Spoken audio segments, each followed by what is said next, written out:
Vejam que grande amor o Pai nos tem concedido, a ponto de sermos chamados filhos de Deus. E de fato somos filhos de Deus. Por essa razão o mundo não nos conhece, porque não o conheceu.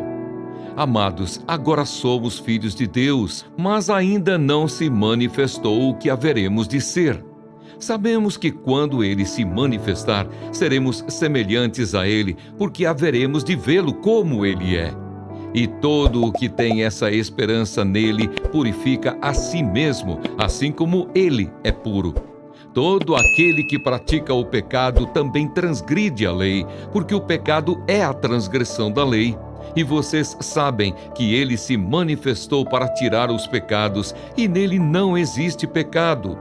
Todo aquele que permanece nele não vive pecando. Todo aquele que vive pecando não ouviu, nem o conheceu. Os filhos de Deus e os filhos do diabo. Filhinhos, não se deixem enganar por ninguém. Aquele que pratica a justiça é justo, assim como Ele é justo. Aquele que pratica o pecado procede do diabo, porque o diabo vive pecando desde o princípio. Para isto se manifestou o Filho de Deus, para destruir as obras do diabo. Todo aquele que é nascido de Deus não vive na prática de pecado, porque nele permanece a semente divina. Esse não pode viver pecando, porque é nascido de Deus. Nisto são manifestos os filhos de Deus e os filhos do diabo.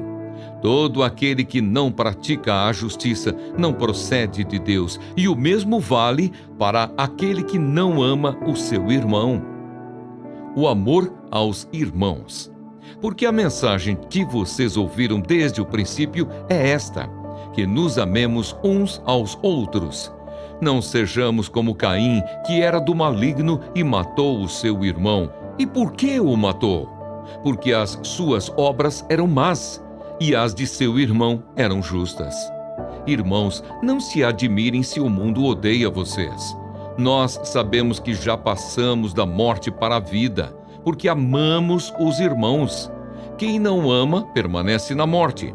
Todo aquele que odeia o seu irmão é assassino, e vocês sabem que todo assassino não tem a vida eterna permanente em si.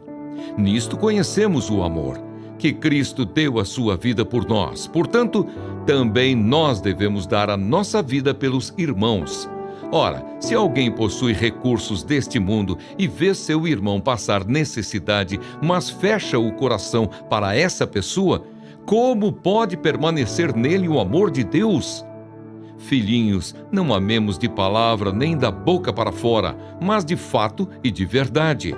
E nisto conheceremos que somos da verdade, bem como diante dele tranquilizaremos o nosso coração. Pois se o nosso coração nos acusar, Deus é maior do que o nosso coração e conhece todas as coisas. Amados, se o coração não nos acusar, temos confiança diante de Deus, e aquilo que pedimos dele recebemos, porque guardamos os seus mandamentos e fazemos diante dele o que lhe é agradável. E o seu mandamento é este: que creiamos no nome de seu Filho Jesus Cristo e nos amemos uns aos outros, segundo o mandamento que nos ordenou. Quem guarda os seus mandamentos permanece em Deus, e Deus permanece nele. E nisto conhecemos que ele permanece em nós, pelo Espírito que nos deu.